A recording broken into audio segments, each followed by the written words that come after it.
Hey, what's up, guys? The results are in regarding how this game calculates multipliers. And the results are gonna surprise you, and I'm gonna have to explain it. This is probably the worst video to do because it's just maths. And if you hate maths, it's time to tune out. But I'm gonna try and explain it as best as I can because it took me all day to figure out what the hell this game is trying to do. And the results are a mix of what you might expect. So, what we're doing today is using the Good Sleep Day event, which gives you a multiplier on your Pokemon Sleep EXP. And we're going to ignore everything else. We're going to ignore all the other multipliers. We're just talking about Pokemon Sleep EXP. We get ×2 on that. So the question is, if we run an incense, so over here, if we run an incense, let's say it doubles the EXP, a growth incense doubles the EXP from that helpers gain after research. What experience would you actually get? So usually what you might expect is if you just have the good sleep event, let's say you get 100% EXP, 100 EXP from sleeping 100% sleep score, you would expect 200 EXP when you wake up.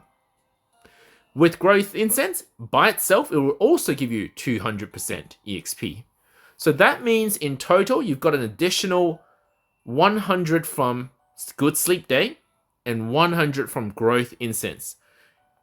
Does this game give you, therefore, 300%, in other words, ×3, because of the Growth Incense and Good Sleep Day event? Or will this game multiply each of them and actually give you 400% EXP? And to answer this question, first I have to thank two members on my Discord, Laura Bella and also Slumbering Sylveon, for providing me the information I needed. And we've gone in with a deep dive regarding how this game actually calculates your multipliers. So whenever the experience you gained is calculated, it'll actually give you the information. If you click the little exclamation mark here, it'll actually tell you how it came down to this total multiplier, the 4.56. Because 100% sleep score is multiplied by 4.56, gave Slumbering Sylveon 456 EXP. But let's have a look at how this number came about. So let's click that button, and we see that Incense provided ×2, Event has provided ×2, so that's the Good Sleep Day, and she ran a Pokemon Subskill. So one of these subskills, obviously you have to have it unlocked, but it's a Sleep EXP bonus that provides 14% bonus. If you click on the skill, it'll tell you 14% bonus EXP after a sleep. And therefore, because it's a multiplied effect, 2 times 1.14 times 2, 1.14 being the 14% bonus from the sub-skills, you get this result, 4.56.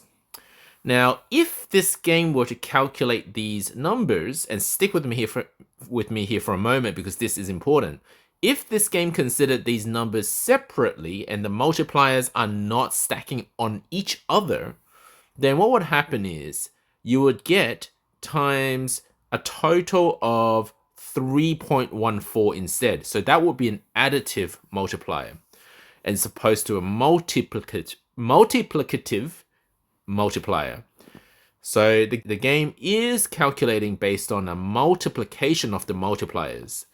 If it was adding the multipliers, what would happen is you get an extra 100% extra. So you start with 100% because that's the actual sleep score. It would add 100% on, because 100 EXP on because of the incense. The event would provide 100 because each of them is ×2. And then it would provide about 14 for the sub skill. And you can see how this becomes a total of 314 and therefore a 3.14 multiplier, as opposed to a 4.56 multiplier. So that's a good thing. Except there's one problem. When you have two Pokemon with sub-skills of EXP bonus, and I only figured this out after analyzing Laura Bella's statistic here.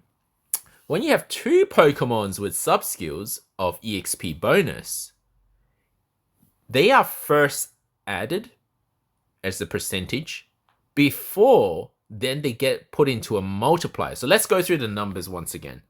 You guys know incense is times 2. You guys know event is times 2. But why is Pokemon subskill 1.28 in this situation? So Lorabella's run 2 Pokemons with 14% bonus per Pokemon with that subskill. So if it was a multiplied effect, it should be 1.14 and one more row of 1.14. So the actual final value should be this number here, 5.19. But that is not how the game does subskills. The game does subskills as an additive multiplier.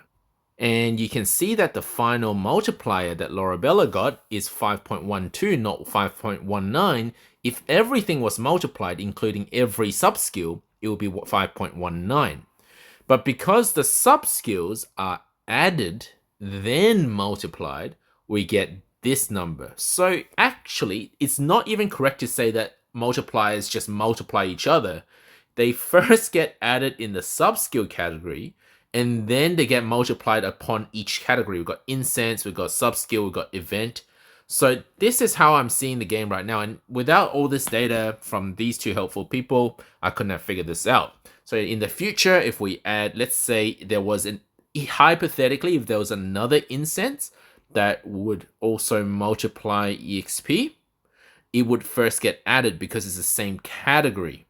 I have a feeling, and I can't prove this because we don't have another incense that does the same multiplier. You can't run 2 of the same incenses. But because of this, I think that it's each category will first get added as a multiplier as opposed to multiplied as a multiplier. I think this is how the game works. How it applies to all the other skills in terms of nature, sub-skills, and specialty stacking, that I'm still not sure because we don't have the raw numbers to show. But using this piece of information, I have a feeling that yes, nature and sub-skill and specialty will multiply each other. But within sub-skills, if you have 2 of the same sub-skills, they might be additive multipliers. Is this important? Well, yes and no. It just means that, during an event, you want to use incense. During a good sleep day event, you definitely want to run an incense because you get a much better bonus at the end. You can see 512 EXP for Lorabella. Whereas if you don't use that incense, you might have only got about half of that because it's not multiplied. So maybe about 255 EXP or so. So it saves you a few days worth of EXP, really. It is ideal to use your incense if you're free to play and you only got 1 growth incense. It's ideal to use it on the second day of the Good Sleep Day event because you get a ×3 multiplier, an even better multiplier during the event, which means hypothetically, if this was ×3, then Lorabella would have ended up with a multiplier of 7.68. So 768 EXP would have been even better if that growth incense was used on the second day. So in actual fact, if you're not free to play and you try and reap in the most rewards you can during this event, if you put on a growth incense every single day, your Pokemons are going to level up like crazy relative to the average person. So this is where it's important to know how multipliers are multiplied because it means you should definitely be using growth incense during the Good Sleep Day event. And this information might tell us whether natures, sub-skills, and specialty are stacked as a multiplier or if they're stacked as an addition. But that is something I can't prove yet, and we don't have enough data on it. So we'll just have to watch this space. If this video helped you, please leave a like and subscribe. If you got even more confused after my explanation, go back and watch it again. If you have any burning questions, come to my Discord. I'm happy to explain it again to you. I'll leave a link in the description below. and I'll see you in the next video.